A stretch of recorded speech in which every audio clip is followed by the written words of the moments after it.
The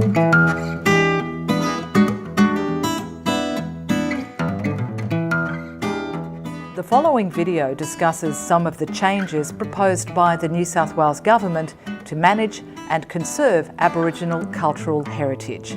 Information on all of the proposed changes is available from the New South Wales Office of Environment and Heritage. The New South Wales Government wants feedback on proposed new Aboriginal culture and heritage laws. These proposals will include establishing new standalone Aboriginal culture and heritage legislation, new administrative and governance structures, and new regulatory and protection mechanisms. Currently, the Minister for Heritage and the New South Wales Office of Environment and Heritage have all decision-making and admin roles. But under the new laws, a new Aboriginal Cultural Heritage Authority would also have a say. The authority would be made up entirely of Aboriginal people, and the New South Wales Government would like feedback on who should represent us. But what would the authority actually do? It would form local consultation panels, approve or refuse Aboriginal cultural heritage management plans, recommend Aboriginal cultural heritage declarations to the Minister, establish and manage information and mapping systems, and make conservation agreements, and be involved in repatriation projects.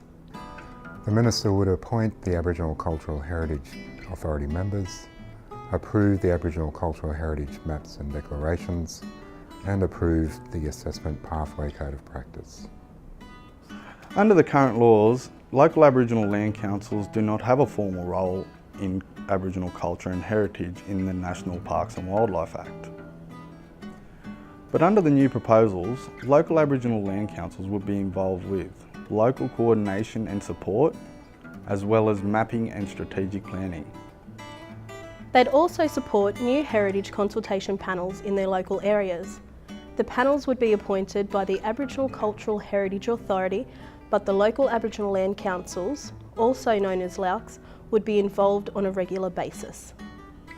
Under current laws, anyone who might harm Aboriginal heritage must apply for an Aboriginal Heritage Impact Permit, which is issued by the New South Wales Government. Under the new proposals, the permits would be replaced by Aboriginal Cultural Heritage Management Plans.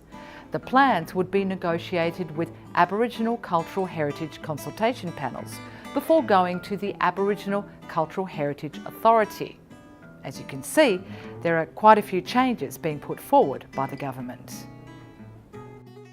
Some of the main changes are an Aboriginal Cultural Heritage Authority, local Aboriginal Cultural Heritage consultation panels, and Aboriginal Heritage Impact Permits to be replaced by Aboriginal Cultural Heritage Management Plans. You can find out more at the Office of Environment and Heritage website, and then click on the link to New Aboriginal Cultural Heritage Laws. That was a quick snapshot of some key proposed changes. New South Wales Aboriginal Land Council encourages you to look at the draft bill and a proposals paper, as they contain a lot more detail. For more information, click on the links in the description below.